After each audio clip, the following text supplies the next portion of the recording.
Хятадын шилдэг өгүүлэлгүүд. Зохиолч Бажин. Нохой. Нэгдүгээр хэсэг. Хэдэн настайгаа ямар нэртэйгээ ч мэдэхгүй. Нэг өдөр энэ дэлхий рүү шидэгдээд унсан газраасаа амлин өндийсэн ширхэг чулуу шиг амтан билээ.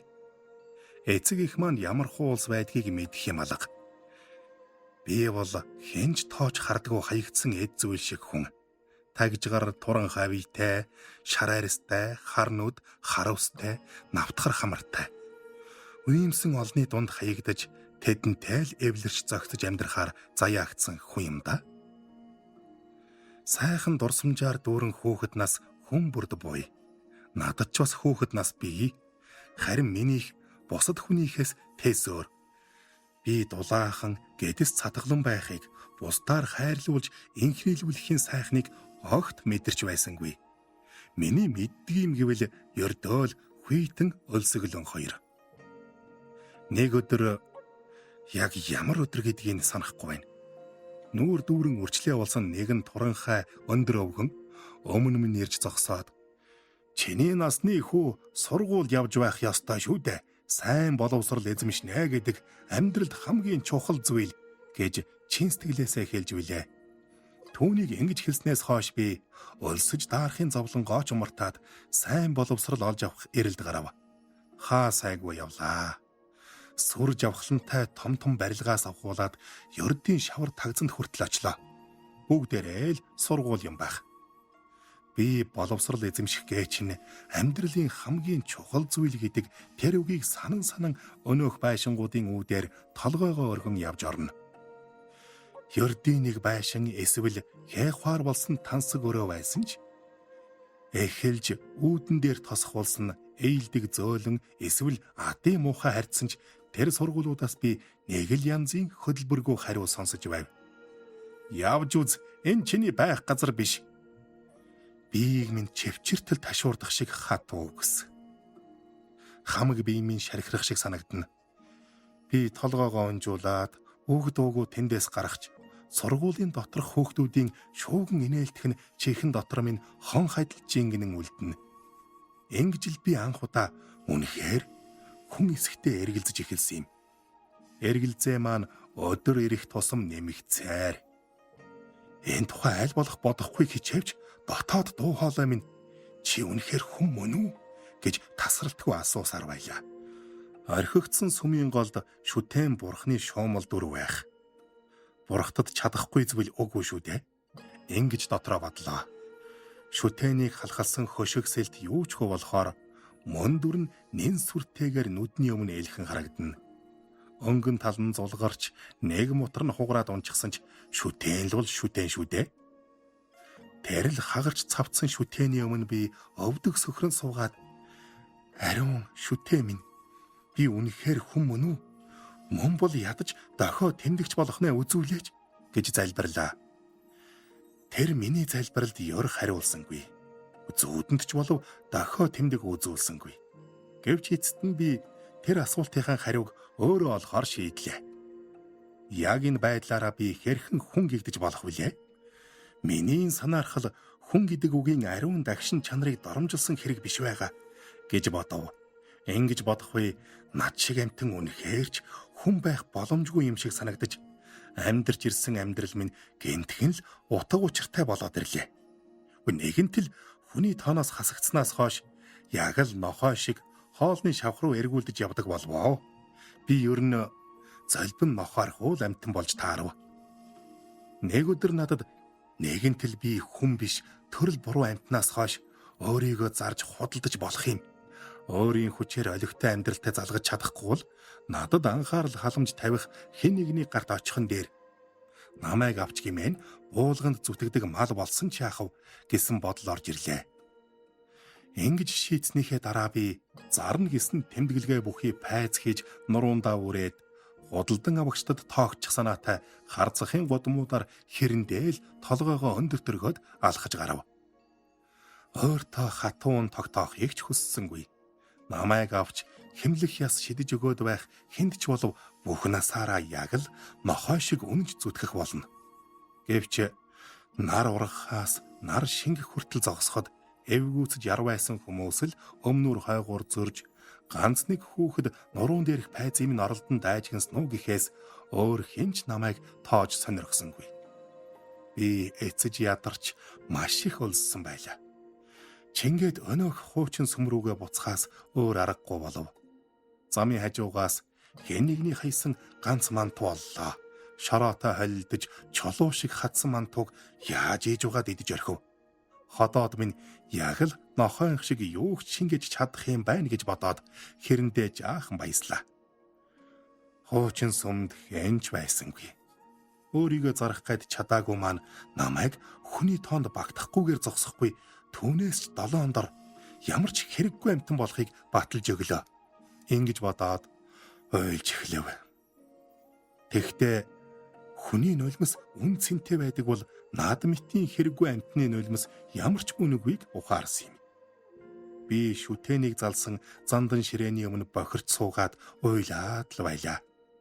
Сүүлчийн тусал нулимсаа барагтал уйлахыг хүссэн минь бид үлдсэн бүх нулимсаа шавхаж гаргах гэсэндээ бос харин надад хар нулимснаас өөр юу ч байхгүй болохоор тэр билээ.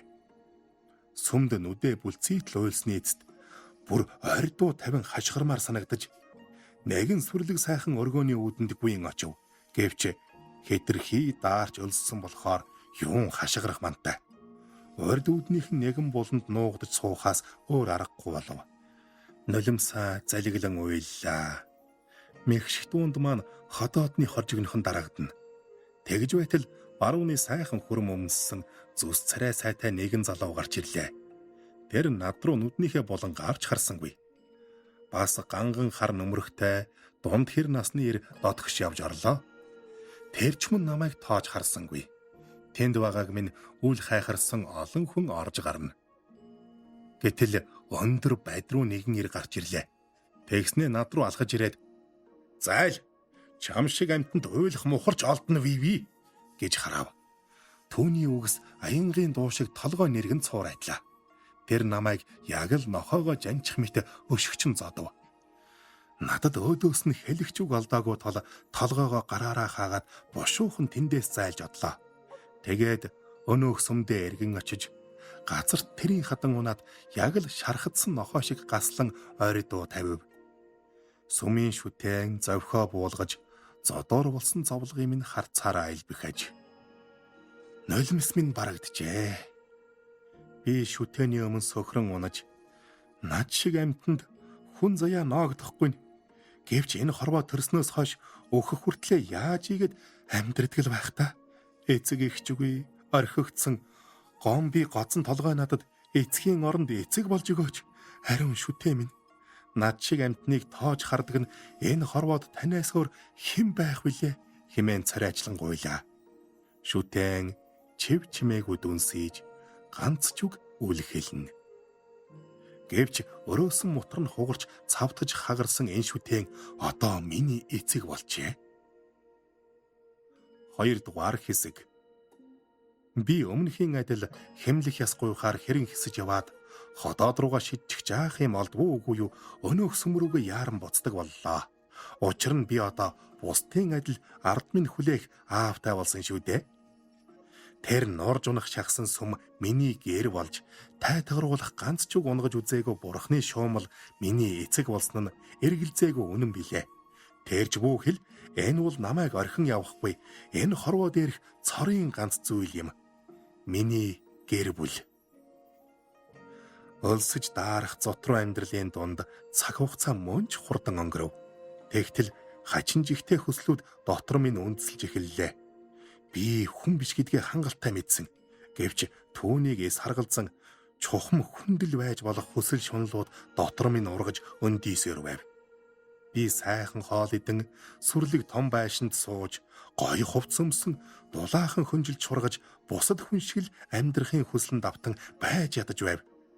Тийм адгуу хүслүүд дотор минь ориглох бүрд би энэ бүхэн чинь хүний хүсэл харин чи хүн биш атлаа юунд ийм юм чунна вэ гэж өөртөө сануулдаг байлаа.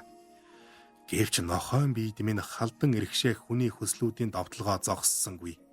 Тэр бүхэн зөвхөн гай зовлон л учруулна гэдгийг мэдэж байсан ч би адын хүслүүдээ хэрхэн хорж тогтоохоороо мэдэхгүй байлаа. Удамжны дагуу дэлгүүрийн цонхон дээр дэлгэж тавьсан эд зүйс шохоорхлын минь хачин их татна.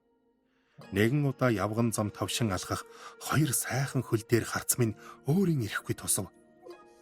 Үгүй ээ. Үнэн дээр алхах бус. Годомжны уруу бүжин явах шиг сайхан хөл. Өндөр хос баган шиг тэр хоёр хөл үргэлжил нүдний минь харцыг татах болов.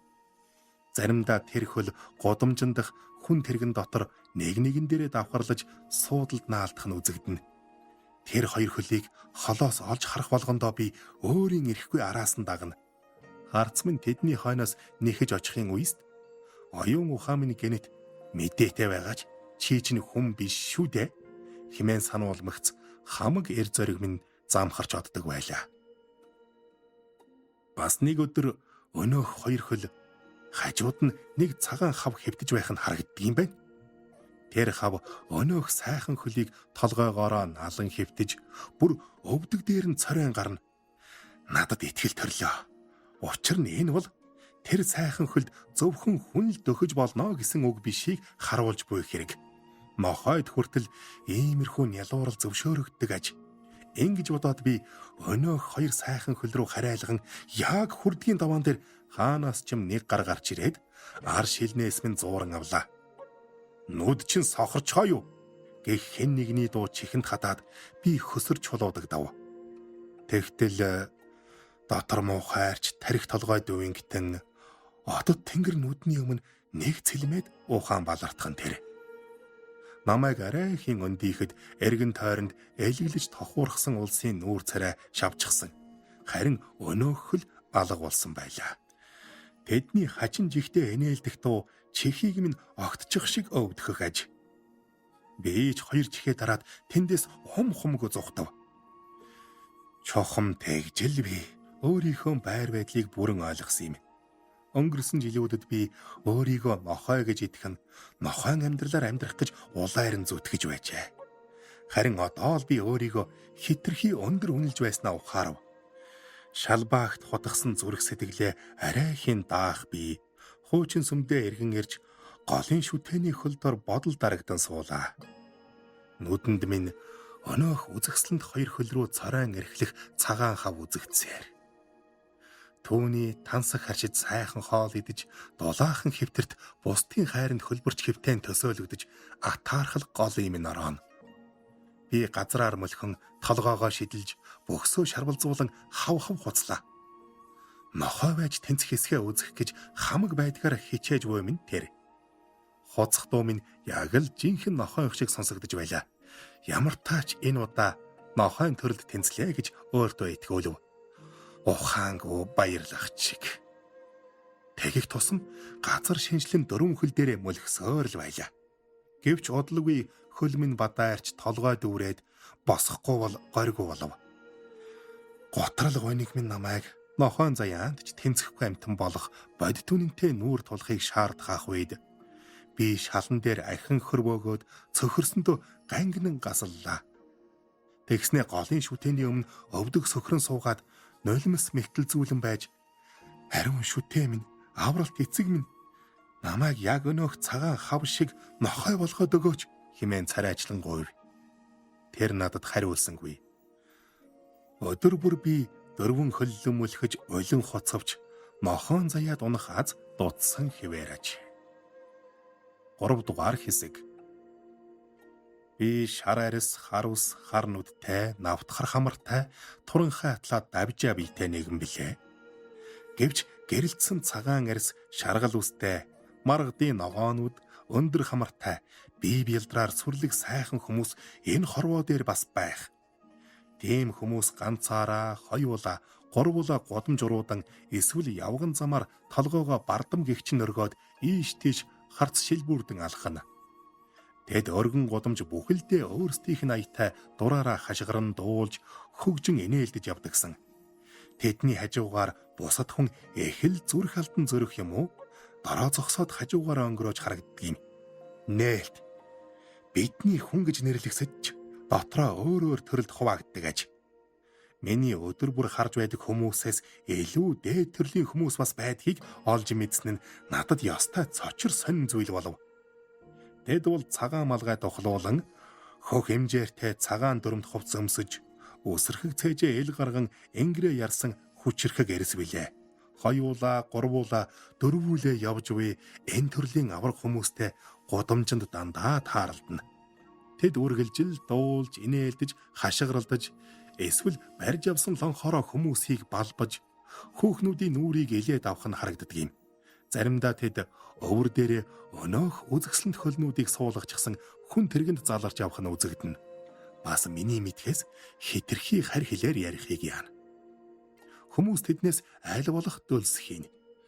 Тэд бусад хүмүүсээс ч дээгүр төрлийнх учраас би ч бас дөхөж очихоос халгана.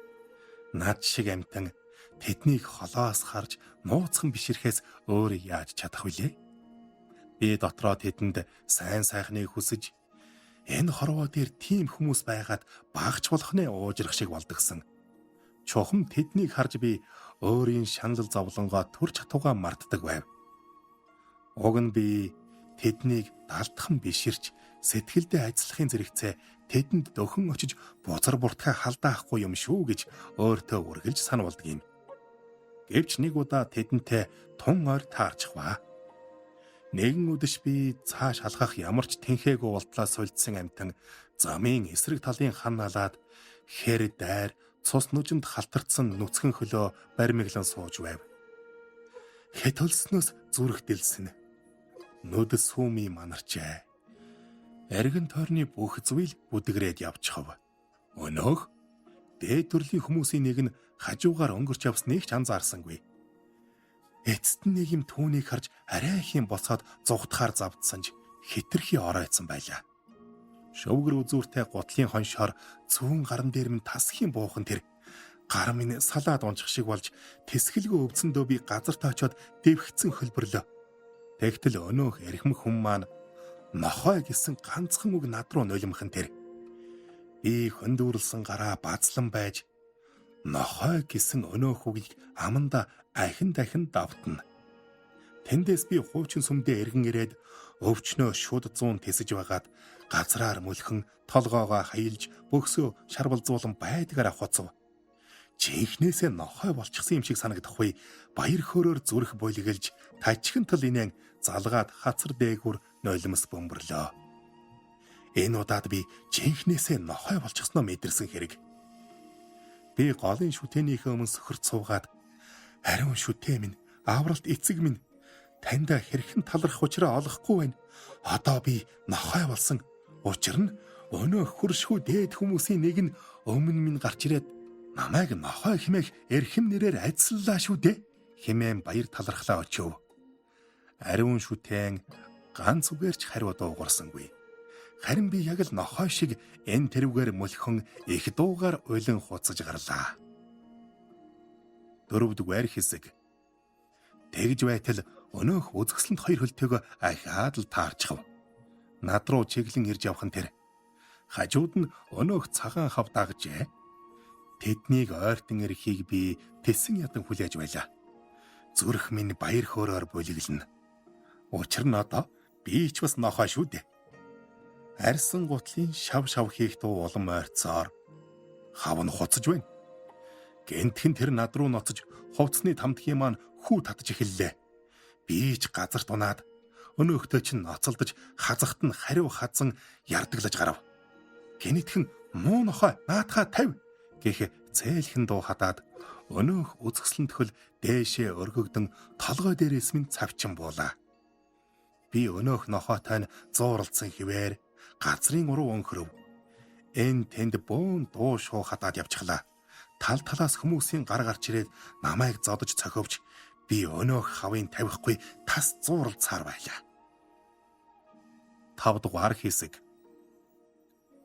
Нэг сэрхнээ би хаан ихтэй харанхуй агууд хэвдэж байв. Эргэн тойронд хэн чалга. Агаар хитрхи бөгчөн байх тул амьсгалахад хэд хүнддэн. Хаа хэвтэйгээ мэдэхгүй ч нохойн өрөнд лав биш бол та газраар мөлхөн чан хуцахыг хүссэн ч хамаг би шархираад дуу гарах таймантай. Хөдлөх гэтэл олсоор баглуулсан болж таарад чадсангүй. Тэгтэл бодолд хийдийн горломдоо завлин суух нэг мутран тасарч унсан бурхан эцгийн минь орлсон эцэг минь үзэгдлээ. Тэр намайг хүлээж байгаа. Би харих ёстой. Юу болдог байлаач гэртээ эргэн очих учиртай.